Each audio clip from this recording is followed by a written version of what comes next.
Assalamualaikum warahmatullahi wabarakatuh.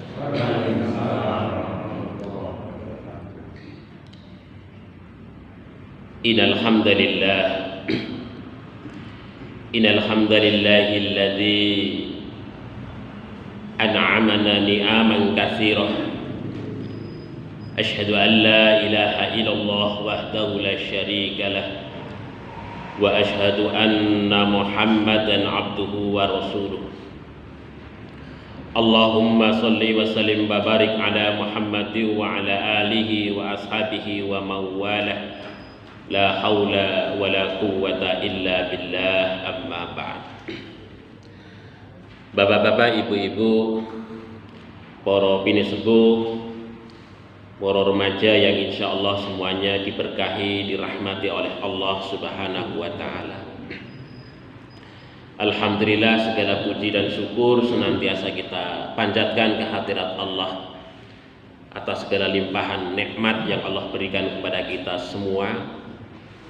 Alhamdulillah, kita masih dipertemukan oleh Allah pada kesempatan kali ini dalam keadaan sehat walafiat. Mudah-mudahan kita senantiasa dijaga oleh Allah dalam iman dan Islam, dan mudah-mudahan sholawat serta salam senantiasa tercurah kepada junjungan kita, Nabi kita, teladan kita, uswah kita, Nabiullah Muhammad sallallahu alaihi wasallam beserta keluarganya, sahabatnya, dan juga kita semua sebagai umatnya. Bapak Ibu yang dirahmati oleh Allah Subhanahu wa Ta'ala, pada malam hari ini kita masuk kepada hadis yang ke-39. Sebelum kita baca, kita kaji hadis ini, marilah forum kita ini kita awali dengan sama-sama membaca basmalah. Bismillahirrahmanirrahim. Bapak Ibu yang dirahmati oleh Allah Subhanahu wa Ta'ala, jadi dalam hadis ini adalah mengungkap tentang 3 kondisi di mana Allah Subhanahu wa Ta'ala itu memberikan maaf kepada orang-orang yang beriman. Ani bin Abbas radhiyallahu anhuma, jadi Ibnu Abbas, mudah-mudahan Allah Subhanahu wa Ta'ala meridhoi keduanya, anna Rasulullah sallallahu alaihi wasallam, sesungguhnya Rasul sallallahu alaihi wasallam bersabda, innallaha, sesungguhnya Allah Subhanahu wa Ta'ala itu tajawaza, memberikan maaf, karnaku, kata Nabi, an ummati, kepada umatku. Apa itu? Al khata'a, yaitu karena faktor tersalah, wa nisyana, karena faktor terlupa, wa mastukrihu alaihi, karena orang beriman itu terpaksa atau dalam keadaan terpaksa. Hadisun hasan, hadis ini kualitasnya adalah hasan. Rawahu Ibnu Majah, diriwayatkan oleh Imam Ibnu Majah, wal Baihaqi, dan Imam Al Baihaqi, wa ghairuhuma, dan selain dari keduanya. Ini martabatnya adalah martabat hasan. Memang kata Bapak Ibu sekalian, kalau hadis menika dilihat dari sisi kualitasnya, itu memang ada hadis sahih, ya. Itu artinya bahwa hadis itu dari sisi sanad kualitasnya sangat baik. Maksudnya sangat baik itu sanadnya itu ketersambungan dari penulis hadis sampai kepada Rasul Shallallahu Alaihi Wasallam itu memiliki ketersambungan dari satu riwayat ke riwayat yang lain, dan masing-masing perawi itu adalah bertemu, mengalami ittisal, ketersambungan antara satu dengan yang lain, dan masing-masing rawi itu memiliki kualitas. sikot, dipercaya. Hafid atau hafid hafal orangnya itu, jadi tidak mudah lupa. Hafid, sikot, hafid. Nah, itulah yang kemudian hadis itu digelari sebagai hadis sahih. Sementara kalau hadis hasan, Bapak Ibu sekalian, hadis hasan itu ittisal, tersambung. Ya, dari penulis hadis, umpamanya di sini Imam Ibnu Majah, Imam Baihaqi, sampai kepada Rasul Shallallahu Alaihi Wasallam, itu tersambung. Tetapi dari sisi kualitas rawi itu ada salah satu atau dua itu tidak begitu sikok, tidak begitu terpercaya. Jadi kualitasnya mungkin ini aja, martabatnya itu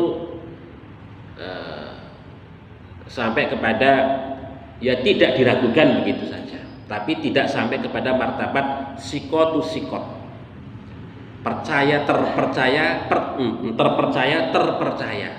Itu derajat yang paling tinggi bagi derajat seorang rawi ya. Tapi martabatnya di bawah itu ya, mungkin karena dia itu mungkin pernah lupa begitu ya menyampaikan hadis, maka kemudian hadisnya itu kemudian ya martabatnya menjadi di bawahnya begitu. Karena orang menyampaikan hadis itu mboten asal lupa, Bapak Ibu sekalian. Kalau kita sering lupa benten seorang perawi hadis menika orangnya nggak pernah lupa. Jadi maksudnya ketika menyampaikan hadisnya itu dia sampaikan ya begitu, dia tidak lupa terkait dengan riwayat yang ia bawakan itu. Nah begitu. Sehingga kemudian hadisnya, susunan hadis itulah perawi itu disebut sebagai levelnya itu level hasan, baik, tapi tidak sampai sahih begitu ya. Baik, diterima. Ini maksudnya derajatnya itu adalah makbul, diterima periwayatannya, dan hadisnya kalau riwayatnya itu bisa diterima, maka hadisnya itu menjadi hujjah syara begitu ya. Nah, niki hadis hasan ya, hadis hasan. Bapak Ibu yang dirahmati oleh Allah Subhanahu wa taala, di sini Kanjeng Nabi Muhammad sallallahu alaihi wasallam ngendika dhateng kita sedaya, sesungguhnya Allah Subhanahu wa taala itu memberikan maaf kepada umatnya Kanjeng Nabi Muhammad sallallahu alaihi wasallam. Dan memberikan maaf itu karena apa? Karena faktor Kanjeng Nabi Muhammad. Nah, di sini Rasulullah menyebut innallaha tajawaza li karena faktor aku. Jadi Allah itu memberikan maaf kepada umat muslim, orang-orang beriman itu karena faktor Kanjeng Nabi Muhammad sallallahu alaihi wasallam. Ini ada dua hal Bapak Ibu sekalian. Karena faktor Kanjeng Nabi itu karena faktor satu, kita itu beriman kepada risalah yang dibawa oleh Kanjeng Nabi Muhammad sallallahu alaihi wasallam, sehingga kita didaku sebagai umatipun Kanjeng Nabi Muhammad sallallahu alaihi wasallam. Karena keberterimaan kita kepada risalah yang dibawa oleh Kanjeng Nabi Muhammad sallallahu alaihi wasallam, itulah kemudian Allah Subhanahu wa taala itu memberikan maaf ya kepada beberapa 3 hal yang disebutkan dalam hadis ini. Kemudian yang kedua adalah karena faktor Kanjeng Nabi Muhammad sallallahu alaihi wasallam itu memang mengajukan proposal kepada Allah Subhanahu wa taala. Jadi Kanjeng Nabi itu mengajukan proposal terkait dengan umatnya. Jangan sampai kok kemudian 3 hal itu umatnya itu dihukum ataupun mendapatkan dosa karena perbuatan yang 3 hal itu. Nah, itu karena proposal Kanjeng Nabi Muhammad sallallahu alaihi wasallam. Itu ada 2 hal itu Bapak Ibu sekalian. Memang kalau kita kaitkan yang pertama tadi terkait dengan masalah keimanan kepada risalah, itu memang kalau kita rujuk umpamanya di dalam surat Al-A'raf ayat 152 56 ya. Itu kan memang Allah Subhanahu wa taala menetapkan rahmatnya rahmatipun itu yang pertama itu adalah untuk orang-orang yang bertakwa. Itu. Kemudian yang kedua adalah untuk orang-orang yang melaksanakan syariatnya. Dan yang ketiga adalah orang-orang yang beriman kepada ayat-ayatnya. Ya, ini kan semua adalah risalah yang dibawa oleh Kanjeng Nabi Muhammad Shallallahu Alaihi Wasallam. Karena faktor keimanan, faktor ketakwaan, karena faktor kita melaksanakan syariatnya, itulah kemudian Allah Subhanahu Wa Taala memberikan maaf kepada beberapa perbuatan yang mungkin dalam konteks syariat itu dianggap salah, keliru begitu. Tetapi itu diberikan maaf oleh Allah Subhanahu wa taala.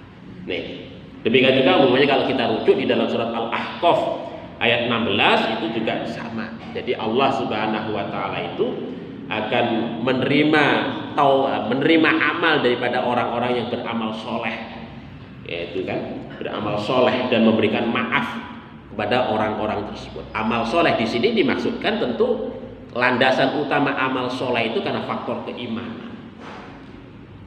Kalau tidak ada iman maka amal itu tidak dianggap sebagai amal soleh. Sebaik apapun amal itu kalau tidak ada landasan iman maka tidak disebut sebagai amal yang soleh.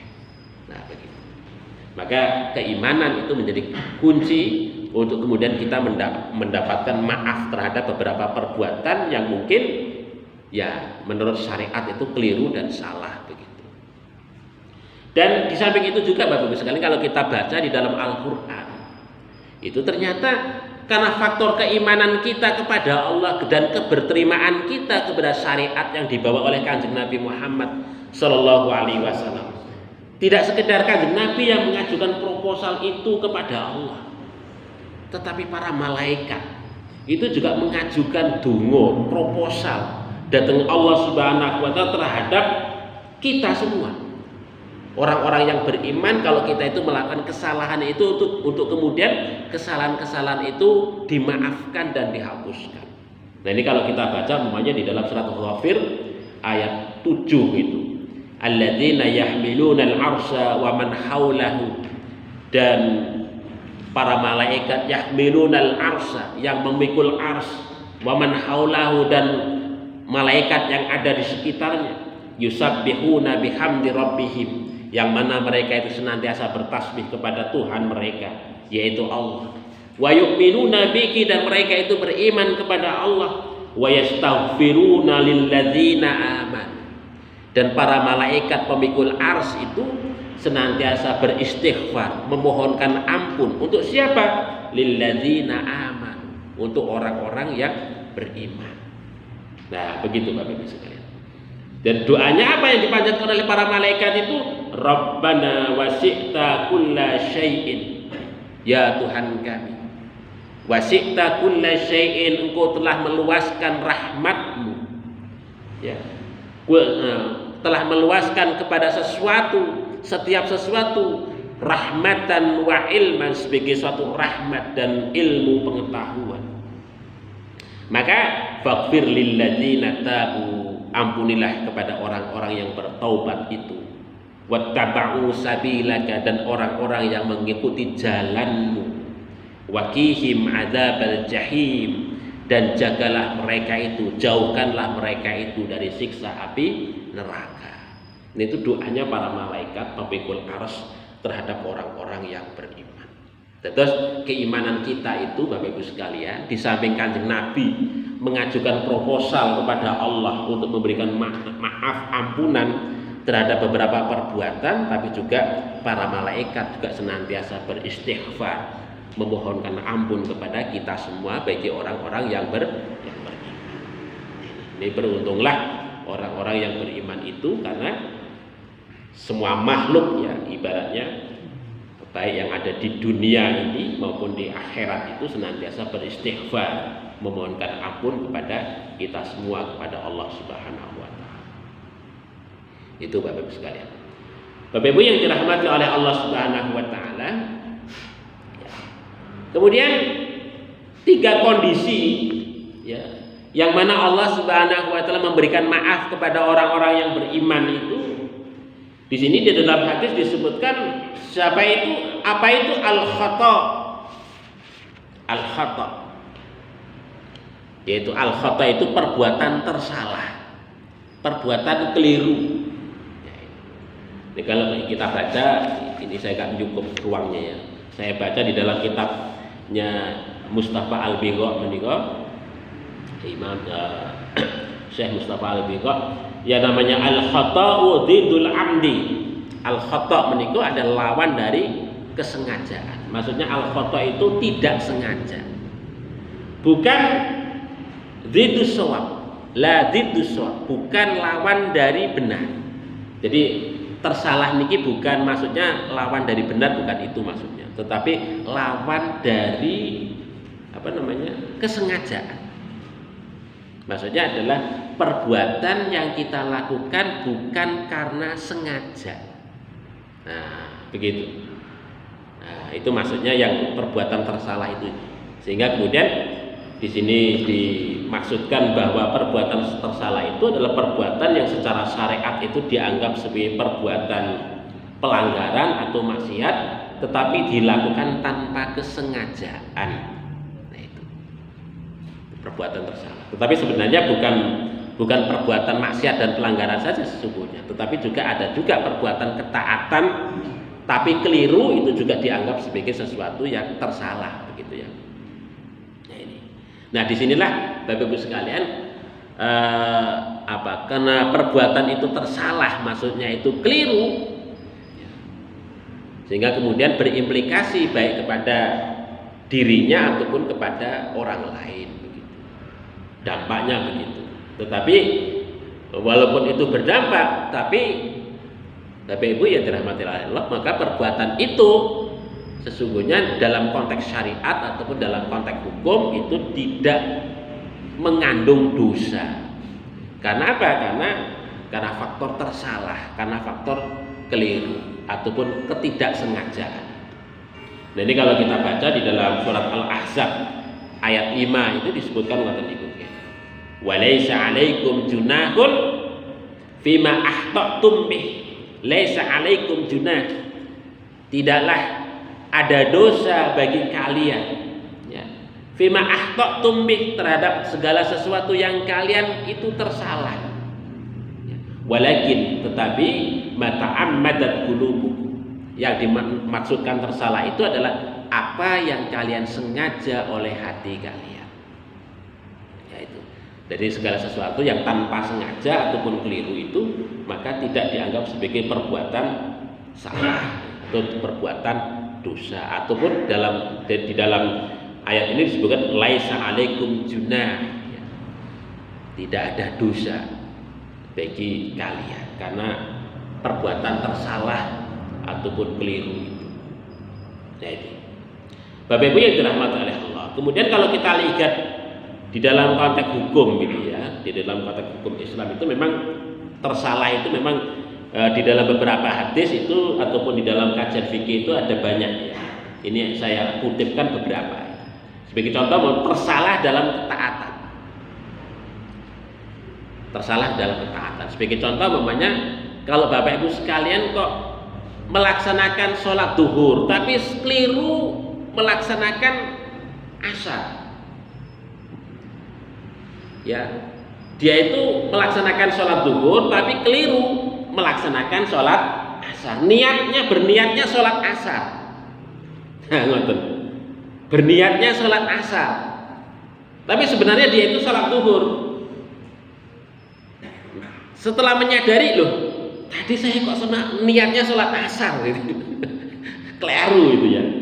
Nah, niatnya keliru. Tapi sebenarnya sholat duhur. Maka sholat yang ia lakukan itu sesungguhnya dia tidak menggugurkan kewajiban dia untuk sholat duhur. Maksudnya apa? Bahwa apa yang ia lakukan itu sesungguhnya tidak menggugurkan kewajiban. Artinya dia harus sholat kembali. Karena apa? Karena pada hakikatnya dia itu tidak melaksanakan sholat duhur, tapi melaksanakan sholat asar. Oleh sebab itu maka dia harus mengulang sholatnya kembali, karena keliru, salah niat. Nah, itu banyak kadang-kadang. Umumnya nggak boleh begini, Bang. Wah, tadi kok salah niatnya sholat asar. Ya sudah, apa-apalah, nggak apa-apalah itu jadi sholat duhur, nggak bisa, Bapak Ibu sekalian. nggak bisa. Nah itu. Karena apa? Karena niat itu di depan, nggak di belakang begitu. Sudahlah, itu tak anggap sebagai sholat asar, nggak bisa, gitu ya. Nggak bisa, harus kembali sholat duhur, begitu. Karena niatnya dia tadi adalah sholat asar, bukan sholat duhur. Maka harus ulangi lagi sholatnya itu tadi. Nah itu. Karena apa yang ia lakukan itu tidak menggugurkan kewajiban yang seharusnya dia lakukan. Karena keliru niat begitu ya. Keliru niat itu menyebabkan batalnya sholat itu sendiri. Makanya Bapak Ibu yang dirahmati Allah, mengapa orang itu tidak boleh terburu-buru pada saat mengawali sholat, boten angsal kok berlari-lari mengejar umpamanya masbuk ketinggalan, supaya apa? Supaya tidak keliru niat. Nah begitu, sampai keliru niat maka sholatnya itu dianggap tidak ada, ya begitu. Nah, ini contoh. Kemudian yang kedua, tersalah dalam perbuatan maksiat. Tersalah dalam perbuatan maksiat. Sebagai contoh, umpamanya kalau seseorang itu umpamanya meminum minuman khamr, tidak tahu yang dia minum itu adalah minuman khamr, akhirnya kemudian mabuk juga, ya mabuk. Maka dia itu tidak terkena hukuman had karena meminum minuman itu karena ketidaktahuannya, dan dia juga tidak berdosa karena faktor ketidaktahuannya itu tadi.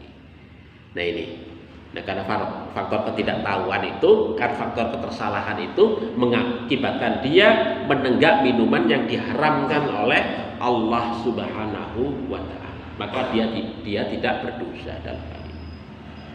Jadi, maka apa yang ia lakukan itu maka dianggap sebagai tidak berdosa, dan juga tidak dia menerima hukuman had. Tapi bagi orang yang secara sadar menenggak minuman had itu kan secara syariat dia mendapatkan had, dihukum cambuk, ya 40 kali cambukan. Itu kalau Umar ibn Khattab radhiyallahu anhu, ya. Kalau Imam Ali radhiyallahu anhu itu 80 kali cambukan. Dihukum had 80 kali cambukan. Nah itu. Tetapi karena faktor ketidaksengajaan itu tadi yang mengakibatkan dia mabuk, maka dia terlepas dari hukuman itu. Tentu ini dibuktikan dalam proses pengadilan. Begitu. Jadi pembuktiannya itu berdasarkan proses pengadilan. Ada bukti-buktinya dan sebagainya dan seterusnya. Terbukti tersalah, keliru. Begitu. Sehingga kemudian dia terlepas dari tuntutan untuk mendapatkan hak. Kemudian tersalah dalam hak harta kebendaan. Nah, ini Bapak Ibu sekalian. Sebagai contoh, umpamanya seseorang itu mengambil harta milik orang lain yang dianggapnya sebagai miliknya. Dia berprasangka itu sebagai hartanya, kemudian menjualnya, harta itu dijual, yang kemudian mengakibatkan kerugian pihak lain. Itu. Maka dia tidak bisa dituntut sebagai sebagai untuk mendapatkan hak pencurian. Kenapa? Karena dia itu mengambil itu berprasangka bahwasanya itu adalah miliknya. Nah, begitu. Jadi dia itu berprasangka itu sebagai miliknya sehingga dia menjualnya. Nah, begitu. Tetapi implikasi hukumnya, dia tetap dibebani satu tanggung jawab untuk mengembalikan harta yang ia jual itu kepada pemiliknya, sekalipun dia tidak mendapatkan hukuman had pencurian. Nah, begitu. Jadi masih tetap dibebani satu hukum untuk mengembalikan harta itu. Karena apa? Itu bukan hartanya, harta orang lain yang ia ambil. Hanya saja dia itu berprasangka bahwasanya itu adalah miliknya karena faktor salah itu, karena faktor keliru. Oleh sebab itu maka dia dibebani untuk kemudian mengembalikan harta yang ia jual itu. Nah itu. Wonten nggih Bapak Ibu sekalian yang salah itu nggih, kleru itu, ngambil itu. Dulu ada teman saya itu Bapak Ibu sekalian beli tanah, ceritanya pun beli tanah di kapling, kleru. Dia bangun di kaplingan orang lain, bukan kaplingan dia itu. Sudah fondasi, sudah kleru Bapak Ibu sekalian. Orang datang, loh itu milik saya itu kok di kapling jenengan kok tinggal di situ. Ya. Nah itu. Ya, secara otomatis ya fondasinya ya hilang itu. Dia fondasi di atas lahan orang lain bukan lahan miliknya itu. Nah itu. Dan itu sering terjadi Bapak Ibu sekalian dalam kaitannya dengan apa namanya jual beli lahan itu sering terjadi kleru itu ya, kleru itu. Itu dulu di apa namanya di temen itu ada juga itu cerita itu.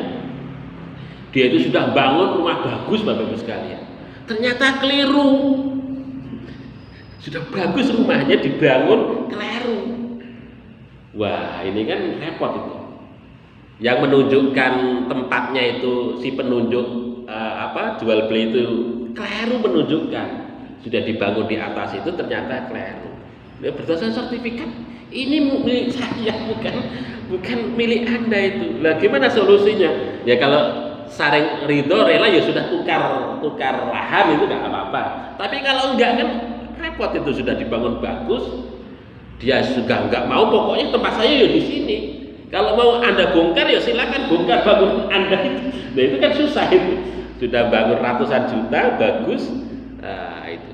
Ini karena faktor tersalah itu Bapak Ibu. Memang menyangkut hak milik orang lain, memang begitu harus mengembalikan. Kecuali kalau kemudian bisa ditukarkan nilainya begitu, bisa ditukarkan itu ya. Kalau kita mungkin sesama umat muslim itu kalau memang sudah repot begitu ya ditukarkan berdasarkan nilainya saja itu kan, karena faktor tersalah keliru itu ya, dia itu bukan sengaja bangun wonten di situ itu kan, nggak ngerti kalau itu bukan miliknya bangun di atas itu karena yang menunjukkan dulu salah dan keliru. Ternyata sertifikat yang keluar ternyata bukan atas nama dia. Nah, itu repot begitu. Ya kita ya seharusnya sebagai umat muslim ya sudah baik-baikan aja supaya yang salah itu juga enggak rugi, kemudian juga yang dibangun di atas tanahnya juga enggak rugi, ya sudah ditukar aja tanahnya begitu. Mungkin dihargai agak lebih begitu tanahnya itu, atau gimana begitu, jangan sampai bongkar. Itu kan mesak nih nggak sampai bongkar itu ada beberapa kejadian ini karena faktor tersalah. Jadi memang kalau terkait dengan masalah hak orang itu memang harus dikembalikan, tidak bisa kok kemudian dimaafkan ya memang karena hak orang itu ya, hak milik orang lain, sehingga kemudian harus dikembalikan. Dikembalikan berupa zatnya ataupun nilainya. Kalau zatnya itu sudah hilang berarti dinilai berdasarkan nilainya. Kira-kira berapa nilainya itu harus dikembalikan. Nah, begitu. Ini terkait dengan masalah hak kebenaran. Kemudian tersalah dalam perbuatan kejahatan pembunuhan. Nah ini Bapak Ibu sekalian. Jadi sebagai contoh, umpamanya seseorang itu kan melakukan pembunuhan karena faktor ketidaksengajaan. Sebagai contoh, umpamanya seseorang berburu bersama rame-rame dengan temennya, nembak kijang, ternyata di sebelah sana ada temennya, tertembaklah dia, meninggal dunia karena faktor tertembak itu. Maka dia tidak bisa dituntut hukum kisos, tetapi dikenai hukum diat, denda. Dendanya berapa ya? 100 ekor onta. Jadi tidak sekedar maaf saja, tetapi harus kemudian dia membayar diat. Tapi tidak bisa dituntut hukum kisos. Hukum kisos ini hukum hukum nyawa juga begitu ya. Hukum bunuh juga itu nggak bisa. Tetapi dituntut hukum kisos. Nah, dituntut hukum diat. Yang besarannya itu adalah 100 ekor onta begitu. Jadi walaupun tersalah, karena apa? Karena dia tidak berhati-hati begitu. Jadi sehingga mengakibatkan nyawa orang lain itu menjadi hilang begitu. Jadi masih terbebani hak adami yang berupa tuntutan hukum diat itu. Ini tersalah di dalam melakukan pembunuhan yang tanpa sengaja begitu. Nah, kalau seseorang itu melakukan pembunuhan sengaja dituntut hukum qisas Bapak Ibu sekalian ya. Dituntut hukum qisas. Ketika dia membunuh orang lain maka dituntut hukuman mati juga. Hukum qisas, balasan. Kecuali kalau kemudian keluarganya itu memberikan maaf, nah baru kemudian maafnya itu digantikan dengan hukum diat. Ya, yaitu membayar diat 100 ekor unta kepada keluarga yang ditinggalkannya itu tadi. Karena nyawa manusia itu sangat berharga dan dilindungi oleh syariat begitu luar biasa. Jadi tidak main-main dengan nyawa manusia. Begitu. Kemudian yang kedua Bapak Ibu sekalian adalah anisyan, ya, lupa. Jadi nisyan menikah di sini di dalam kitab Al-Wafi menikah disebutkan zitu dzikr, lawan daripada ingat. Berarti lupa ataupun terlupa gitu ya. Jadi tidak ingat. Jadi ya ini namanya manusia gitu Bapak Ibu sekalian. Tidak selamanya orang itu ingat begitu ya. Termasuk dalam kaitannya dengan perbuatan ketaatan kepada Allah ataupun yang lainnya itu seringkali juga kita melakukan kelupaan atau terlupa begitu. Nah ini Bapak Ibu sekalian terkait dengan masalah orang yang terlupa ini atau karena lupa itu maka ada beberapa catatan hukum gitu ya. Ya sebagaimana juga faktor tersalah itu ya. Jadi ada beberapa kondisi yang kemudian seseorang itu juga ada ketetapan hukum baginya. Ya, sebagai contoh ini beberapa kasus ini Bapak Ibu sekalian saya contohkan. Umpamanya seseorang itu meninggalkan basmalah ketika melakukan penyembelihan. Bagaimana catatan hukumnya itu?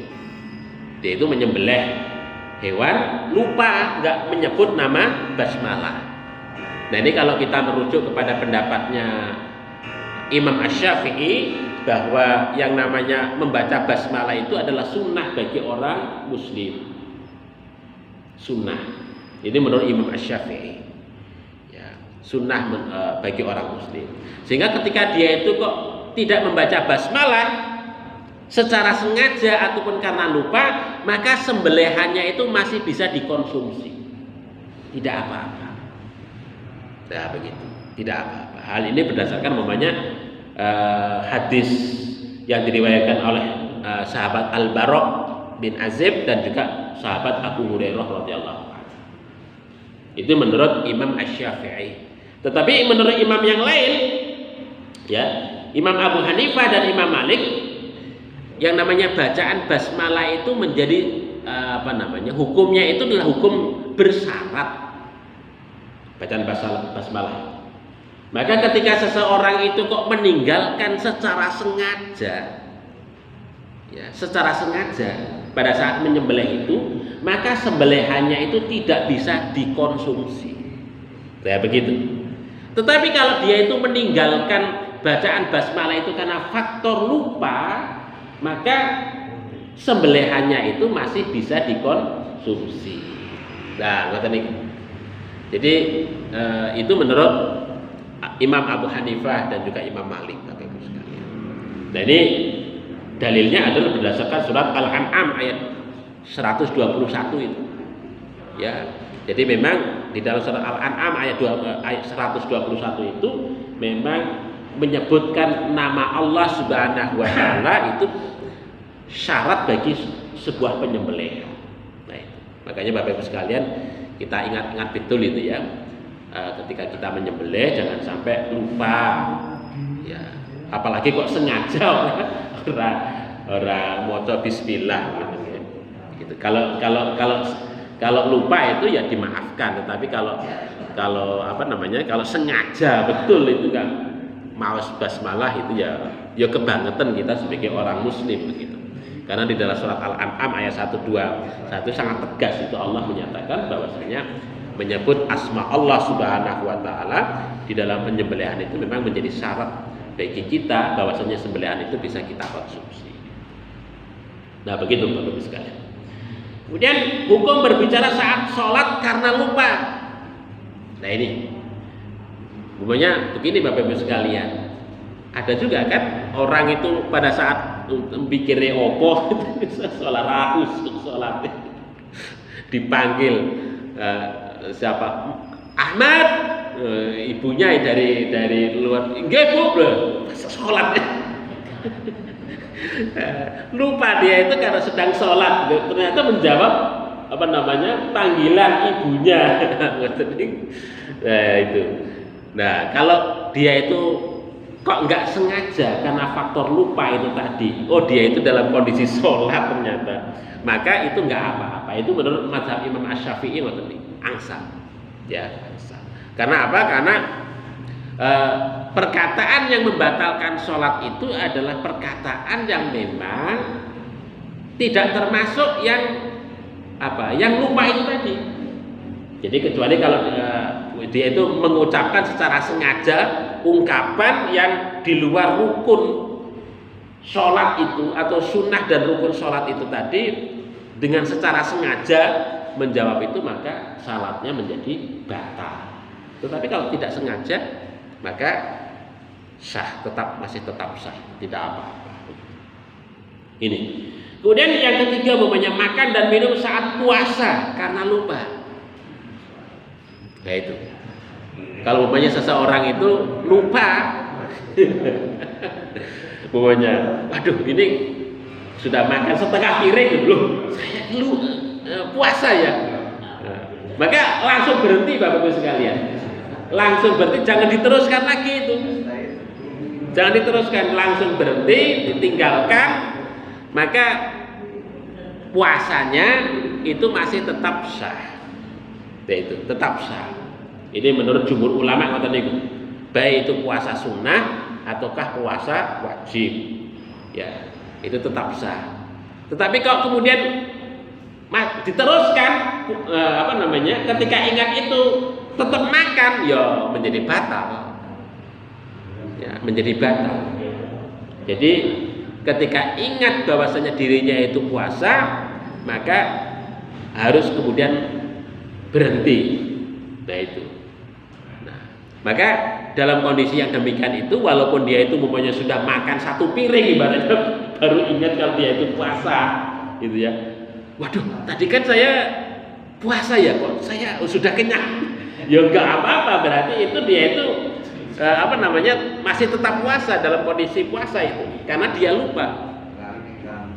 Makanya di dalam Sahih Bukhari itu Kanjeng Nabi Muhammad SAW itu menyatakan waman nasya fahuwa shaimun, barang siapa yang dia lupa sedangkan dia itu puasa, fa'akala wa syariba, kemudian dia itu makan dan minum, maka kata Nabi SAW falyutim siyamahu, maka sempurnakanlah puasanya itu tadi, fa innahu at'amahu wa asqahullahu ta'ala, maka sesungguhnya Allah Subhanahu wa taala memberi makan dan minum untuknya. Nah, begitu. Itu berdasarkan riwayat hadis dari Imam Bukhari. Jadi kalau dalam kondisi lupa, dalam keadaan puasa, makan dan minum itu tidak menjadi masalah. Tapi pada saat ingat itu langsung dia berhenti ketika dia makan ataupun minum dan kemudian teruskan puasanya itu. Nah itu. Kemudian yang selanjutnya Bapak Ibu terkait dengan keterpaksaan, ya, terpaksa ini ya. Yang ketiga adalah mastukrihu alaihi, dan apa-apa yang dipaksakan kepada orang-orang yang beriman itu, atau orang yang beriman itu dalam keadaan terpaksa. Jadi yang namanya al-qurbu di sini disebutkan itu al-qurbu ataupun terpaksa itu adalah al-masyaqqah, kondisi yang sangat menyulitkan. Ini menurut Syekh Mustafa Al-Biqa'i. Atau al-qurbu itu al-qahru, yang namanya terpaksa itu al-qahru, ada pemaksaan di luar kemampuan dirinya. Nah itu. Ini secara bahasa khususnya. Sehingga di sini dimaksudkan yang namanya terpaksa itu ya orang melaksanakan perbuatan secara sengaja karena terpaksa gitu ya, karena dipaksa oleh orang lain atau karena faktor kondisi yang kemudian memaksa dirinya itu tadi untuk melakukan perbuatan itu. Ya. Dan ketika dia itu tidak melaksanakan itu, maka dia dalam kondisi bahaya. Itu namanya orang yang terpaksa ataupun yang dipaksa itu. Kalau dalam kondisi yang demikian itu, maka ketika dia itu terpaksa ataupun dipaksa untuk melakukan perbuatan maksiat, maka apa yang ia lakukan itu tidak kemudian berimplikasi kepada perbuatan dosa. Karena apa? Karena dia itu adalah dalam keadaan terpaksa. Nah, ini kalau kita lihat dalam surat An-Nahl ayat 106 Bapak Ibu sekalian. Jadi wa man kafaro billahi min ba'di imanihi, barang siapa yang kafir kepada Allah Subhanahu wa taala sudah dia itu beriman, maka dia mendapatkan kemurkaan dari sisi Allah Subhanahu wa taala. Illa man ukriha, kecuali orang yang dipaksa. Kecuali orang yang dipaksa. Wa qalbuhu mutmainnun, sementara hatinya itu tidak goyah dengan keimanannya kepada Allah Subhanahu wa taala. Mungkin secara zahir dia itu berbuat maksiat karena faktor dipaksa itu tadi, tetapi hatinya tetap beriman kepada Allah Subhanahu wa taala. Maka dia tidak berdosa karena faktor keadaan itu. Nah, di sini Bapak Ibu sekalian, kalau kita membaca dalam kitabnya ini Mustafa Al-Adib Al-Bigha menika, yang namanya keterpaksaan itu dibedakan dalam dua kategori Bapak Ibu sekalian. Yang pertama itu keterpaksaan dilihat dari tingkatan bahaya. Kemudian yang kedua adalah keterpaksaan karena faktor perbuatan yang dipaksakan itu. Nah, kalau dilihat dari sisi tingkatan bahaya itu, memang keterpaksaan itu ada yang sangat membahayakan, dan yang kedua adalah keterpaksaan itu tidak begitu membahayakan. Masih ada pilihan baginya untuk menghindarinya. Nah, dalam kondisi yang pertama Bapak Ibu sekalian, ketika seseorang itu dalam kondisi terpaksa dan membahayakan dan tidak ada pilihan lain bagi dirinya kecuali hanya perbuatan itu yang bisa dia lakukan, maka dia tidak berdosa. Ya, tidak berdosa. Tetapi ketika kondisi yang kedua, yaitu dia itu dalam kondisi terpaksa, tetapi masih ada pilihan bagi dia untuk kemudian mampu untuk menghindari perbuatan itu ataupun mampu untuk melawannya, mencegah daripada perbuatan itu. Maka ketika dia itu kok melakukan perbuatan yang dipaksakan kepada dia itu, maka sesungguhnya dia itu masih dalam kondisi taklif. Dalam kondisi taklif, artinya dia itu dibebani hukum sebagaimana biasanya. Karena dia itu masih memiliki pilihan untuk bisa menghindari dari perbuatan yang dipaksakan oleh seseorang itu kepada dirinya itu tadi. Nah, oleh sebab itu, maka ketika dia itu mampu untuk menghindari perbuatan itu, maka dia itu mendapatkan pahala di sisi Allah. Tetapi sebaliknya, kalau kemudian dia itu menuruti perbuatan yang dipaksakan itu, maka dia juga berdosa karena dia masih punya pilihan untuk itu. Nah, itu kalau dilihat dari sisi tingkatannya begitu Bapak Ibu. Jadi perbuatan keterpaksaan itu tidak serta-merta semuanya itu bisa orang itu terhindar dari perbuatan dosa, tidak. Tetapi masih ada tingkatan-tingkatannya itu tadi. Jadi orang yang terhindar dari perbuatan dosa itu ketika dia tidak ada pilihan lain, ya, kecuali perbuatan itu yang harus dia lakukan. Kalau tidak ia lakukan, maka dia dalam kondisi yang sangat berbahaya. Maka dia harus melakukan itu. Nah, di sini dia harus kemudian melakukan perbuatan itu. Maka dalam kondisi yang demikian itu, maka dia tidak berdosa ketika melakukan perbuatan itu. Bapak Ibu yang dirahmati oleh Allah Subhanahu wa taala. Nah, ini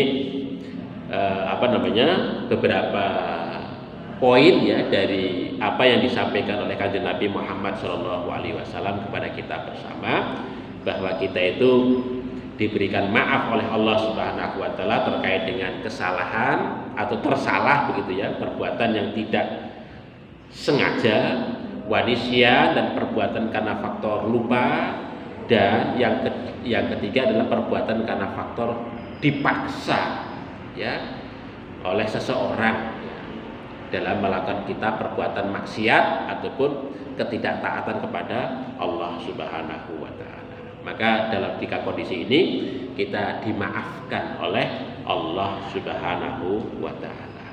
Mungkin begitu Bapak Ibu sekalian yang saya sampaikan, karena waktunya sudah Isya. Ada kekhilafan mohon maaf. Kita akhiri dengan sama-sama baca doa kifaratul majlis. Subhanakallahumma rabbana wa bihamdika asyhadu an la ilaha illa anta astaghfiruka wa atubu ilaik. Billahi taufiq wal hidayah. Assalamualaikum warahmatullahi wabarakatuh.